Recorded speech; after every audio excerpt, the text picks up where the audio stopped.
tulikuwa tukimwita senator number 1. Manake ni nafikiri ni senator ambayo alikuwa katika senate ile ya kwanza katika nchi hii na ambaye aliweza kuwahi katika senate hii ya pili ya mwaka hii. Kwa hivyo ni mtu ambao kwa hakika alikuwa mpole katika hii miaka 5 na ni mtu alikuwa na mtu wisdom, so akisimama ni mtu ajaribu kutuliza senators wakibishana kuhusu jambo fulani na nini. Ni mtu hasa ya kujaribu kumtuliza watu na kumjaribu kumpatia hikma zake ambazo alikuwa nazo katika ile miaka zote ambazo alikuwa katika siasa. Na sasa tuje katika miaka hii 4-5 ambapo amekuwa katika bunge la seneti, ukiangazia kwamba ni mtu ambaye labda mwenye umri na pia mwenye hekima kama ulivyosema, lakini katika seneti ambayo inaondoka kwa sasa, ni kipi ambacho labda mtaweza kumkumbuka nacho? Nafikiri ni mawazo yake ya hekima ambazo anawapatia senators, hasa kwa jambo la kichama. Manake kila tukinena kuhusu jambo na kuna fikra za kichama zinaingia katika upande zote mbili, huwa yeye ni kusema jameni, msilete mambo kichama, wacha tuzozane kama wazee wa Senate ambao kwa hakika wanaangalia maslahi wa nchi hii kwa jumla. Na pia la mwisho ningetaka tu kupata kutoka kwako kama kwa wanasiasa ambao wanachipuza, ni kipi ambacho labda wanaweza kuiga kutoka kwake? Nafikiri ni kujaribu kustamili, kuwa na utulivu na kuwa na interest ya nchi kwa hakika, kwa jambo ambazo tunazozana katika nyumba. Nafikiri ni ile interest ya nchi ambao kila wakati wazee kama yeye kwa hakika wanaangalia, manake hawana ile uhasama wa kujitetea nafsi zao ama kujitetea chama zao, lakini wanaangalia kwa vile wamedumu kwa muda mrefu katika nchi hii na wanaangalia vile nchi hii ilikuwa kutoka zamani mpaka leo. Kwa hivyo yale ambao tunaweza kufahamu ni kwamba inahitaji kazi ya siasa, inahitaji kwa hakika uongozi ambao unaweza kutumia hekima na kujaribu kusaidia nchi isonge mbele. Na asante sana. Na kwa sasa pia basi, mtazamaji, ningependa kumshirikisha seneta wa kaunti ya Nyeri ambaye aweze kuzungumzia mengi, labda mengi yamesema kuhusiana na rambirambi, lakini tuweze kuangazia mengi kuhusiana na kwamba marehemu aliweza kuhudumu katika serikali 3, kutoka kwa mzee Jomo Kenyatta, pia tukakuja kwa rais aliyestaafu Moi, na sasa katika serikali ya Uhuru Kenyatta. Huyu bwana ni kama yeye kuna kitu ambacho muhimu ambacho labda alikuwa anakiona. Ni kipi ambacho wewe unaona kwamba kwa upande wake kwamba alikuwa na siri fulani ya uongozi? Ya kwanza kabisa, kwa niaba ya watu wa Nyeri County ningependa kutuma rambirambi zangu za familia yangu na watu wote kwa ujumla wa Nyeri County, ambapo familia yake hapo mwanzoni ilitoka huko Nyeri County kabla hawajaenda huko Nyandarua. Ya pili ni kusema ya kwamba mzee Kariuki alikuwa mtu ambaye siasa yake imekomaa. Ni mtu ambaye alikuwa anaelewa siasa kabisa. Na vile umeuliza ya kwamba ni siri gani ilimweka hapo katika serikali hizo zote tangu nafikiria mwaka wa 1963, ni vile tu yeye si mtu wa kurukia mambo. Ni mtu ambaye ana maono mbele, anaangalia mbele, anaona vile mbele iko. Na hiyo ni mtu ambaye alikuwa amejaliwa na Mungu kuona maneno kama hayo, kwa sababu pia alikuwa mnyenyekevu sana. Yeye ni mtu ambaye alikuwa ni mtu wa biashara, ni mtu wa familia, ni mtu ambaye amekuwa siasa miaka mingi, amekuwa waziri, amekuwa mbunge. Mimi mwenyewe tulikuwa na yeye bunge ya 9. Na yeye alikuwa kama yule mtu ambaye mimi huenda kwa yeye wakati niko na shida fulani za kisiasa. Na kutoka siku hizo za 2002 tangu sasa alipoaga dunia, mimi nilikuwa namchukua kama mzee ambaye anajua mengi katika siasa. Si watu wengi katika nchi yetu ambaye wanajua siasa ama wamekaa katika maisha ya siasa kama mzee Kariuki. Kwa hivyo sisi tumepoteza kiongozi ambaye si tu kiongozi wa Nyandarua bali ni kiongozi wa nchi yetu ya Kenya.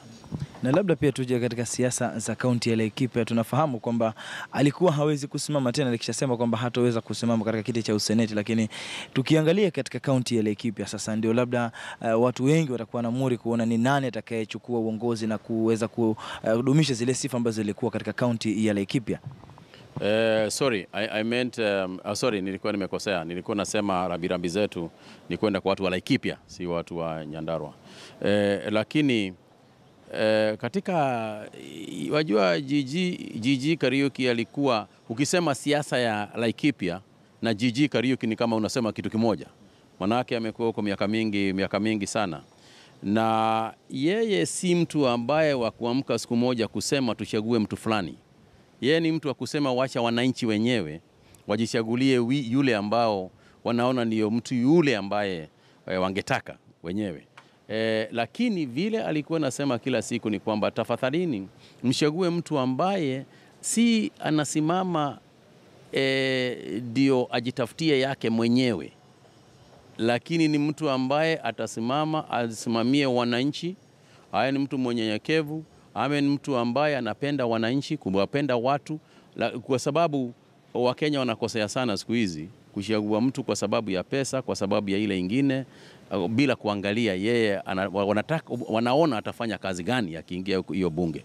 Kwa hivyo ile shauri mimi ningeona ni kwamba yeye si mtu ambaye angeenda kuambia watu chagua huyu ama chagua yule. Ni mtu ambaye angesimama imara na wananchi wenyewe.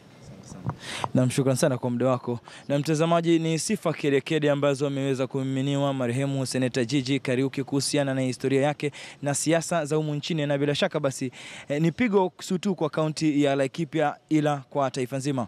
Mimi ni Francis Mtelaki, shukran za dhati. Naam, shukran sana Francis kwa kuweza kupata matukio hayo hapa na pale, ama hisia za maseneta wenzake Gigi Kariuki. Na moja kwa moja hebu tuelekee kule Migori ambako Murimi Mwangi anafuatizia sana unyo shughuli zile ama kampeni za muungano wa NASA. Murimi, kunaendelea nini kwa sasa kule? Na mshukran sana mwenzangu Lofty Matambo. Hii leo ni siku ya NASA kutafuta kura katika kaunti hii ya Migori, hii ikiwa ngome ya kinara wa NASA Raila Odinga. Itakumbuka kuwa mwaka wa 2013 aliweza kujizolea jumla ya asilimia 82 ya kura za urais katika kaunti hii, na hivyo anapofika hapa kutafuta kura siku ya leo, pasi na shaka juhudi zake ni kuweza kupata jumla ya kura zaidi, ikikisiwa kuwa wanaotarajiwa kupiga kura katika kaunti hii ni zaidi ya watu 1,300 ikilinganishwa na mwaka wa 2013 wakati ambapo jumla ya wapiga kura 200,000 waliweza kusajiliwa kushiriki katika shughuli hiyo. Ila kwa sasa kuna siasa pia katika kaunti hii ya Migori, wakati ambapo wagombezi huria pia wanang'ang'ania viti tofauti na wale ambao wako katika chama cha Chungwa, chama ambacho kina umaarufu sana katika kaunti hii ya Migori, na hivyo hata ukitizama rangi zenyewe katika uwanja huu kwa umati unaoona hapa ni rangi za chama cha Chungwa, na hivyo wanapopiga kampeni zao za urais pia tunatarajia kuwa kutakuwepo na siasa hasa za ugavana wa kaunti hii, Raila akitarajia kumpigia upato gavana wa kaunti hii Okoth Obado. Lofty. Naam, shukran sana mwenzangu Murimi Mwangi. Tuendelea kuganda nawe labda katika taarifa zetu zijazo, tujulishe zaidi yanayoendelea katika kaunti ile ya Migori, wakati NASA wanajaribu kutafutia kapu lao kura tunapoelekea uchaguzi mkuu. Hatimaye madaktari nchini wametia saini mkataba wa makubaliano uliofanya mgomo wa madaktari kusitishwa uliochukua zaidi ya miezi mitatu. Mkataba huo unaolenga kuimarisha malipo na marupurupu mengine umetiwa saini kati ya maafisa wa muungano wa madaktari KMPDU na waziri wa afya Daktari Cleopa Mailu. Madaktari hao wakiongozwa na katibu mkuu Daktari Ouma Oluga wanatarajiwa kutia saini mkataba mwingine kati yao na serikali za kaunti. Daisy, you're the one who should have been checking for me and then I signed. No, I'm checking if you have signed. I'm registered. Even after my mother, she's 74. So the chief. Oh, the chiefs. Then the chiefs will get all of them. because they know the village. But this is for NHIF. Both NHIF and social, what do we call it? That social protection thing. Okay. So tunaweka that. Naam, asante sana. Na kutokana na taarifa hiyo ya madaktari kutia saini huo mkataba ambao huenda ukadumu miaka 4, niko naye Daktari Mercy Korir ambaye ni daktari wetu hapa katika KTN News. Atakuwa anatuchanganulia mkataba huu unasema nini na vile vile unahusisha nini na nini. Karibu sana daktari. Shukrani. Kambi ya KTN. Na mkataba huu uko na nini na nini na pengine kisheria Wakenya waueleweje? Mkataba huu ambao umetiwa saini ni kati ya madaktari chama cha union ya madaktari KMPDU na serikali kuu ya kitaifa. Na mkataba huu utatekelezwa kuanzia tarehe 1 Julai kesho kwa muda wa miaka 4.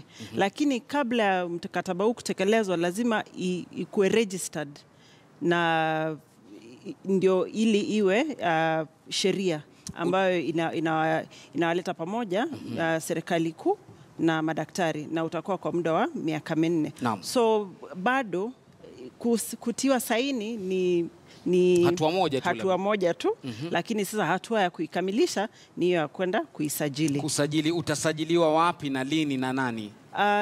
Utasajiliwa, unapelekwa na Wizara ya Afya kwa sababu wao ndio wameisign, wametia saini, kwa wataipeleka kwa Registrar of Trade Unions na msajili wa vyama. Lakini tutaweza kujua haswa ni wapi ambapo wataipeleka kwa sababu pia tuna SRC ambao lazima wahusishwe. Naam. Daktari, na kwa nini miaka 4? Labda Mkenya wa kawaida alikuwa anatarajia wakitia saini basi ndio hivyo cha mbele mpaka miaka yote tayari washafanikiwa. Sheria za nchi zinahitaji kuwa mkataba huu wa CBA kati ya mwajiri yote na walioajiriwa unakaa katika muda wa miaka 4. Baada ya miaka 4 ama kabla ya miaka 4 wanaweza kujadiliana tena ili kuboresha. Ndio. Kwa hivyo baada ya miaka 4 unaweza kuboreshwa au mfutiliwe mbali pengine. Kweli kabisa. Hivi tuseme madaktari wamepona, kila kitu walichotaka kimetiliwa maanani kwenye mkataba huu? Kwa sasa tuseme ndio, kila kitu ambacho walikuwa wakitaka umetiliwa maanani. Cha kwanza walikuwa wanataka ni ili waweze kuenda training, kwenda mafunzo, kuongeza mafunzo zaidi na kuwa up to date ama katika shughuli zao wakuwe wakijua nini inaendelea katika dunia nzima ili wawe madaktari ambao wamehitimu kabisa. Na katika mkataba wamekubaliana kuwa 2% katika bajeti ya ministry itawekwa katika kutrain madaktari. Na sasa kwa hii madaktari, kumbuka wakati walikuwa mgomo walikuwa wanataka ili specialists waweze wataalamu waweze kuongezwa katika mahospitali. So kupatiwa huu bajeti wa 2% itaweza kuhakikisha kuwa tuna wataalamu wa kutosha. Pia kitu ambacho tena kilikuwa contentious ni internship, ambapo mafunzo yale ya wale makurutu ama wanapotoka vioni. Yes, wanapotoka vioni. Walikuwa wanakaa kwa muda wa miezi 3, miezi 4 kabla ya kuajiriwa na serikali. Lakini sasa katika huu mkataba wamekubaliana kuwa baada ya kuhitimu watakaa mwezi mmoja waweze kuajiriwa na waanze kazi. Na wakishaanza kazi waweze kulipwa kabla ya mwezi mmoja uishe, kwa sababu hapo mbeleni walikuwa wanakaa hata miezi 6 wanafanya kazi bila malipo. Lakini sasa kwa huu mkataba wameweza kukubaliana. Na mengine ambayo wamekubaliana ni yale marupurupu ambayo walikuwa wamekubaliana wakati baada ya mgomo yamekubaliwa na pia yako katika huu mkataba wa CBA. Na daktari, katika kudurusu kwangu na kuchungulia huu mkataba ni kwamba daktari wa chini atalipwa 200,000 hivi na 12,000 juu, alafu daktari wa juu kabisa ni kama 500,000. Je, hivi ndio walivyotaka madaktari ama wamechezwa shere pengine? Vile madaktari wamekuwa wakisema kuwa kuna yale ambayo unaitisha lakini utapata yote. Utapata kitu.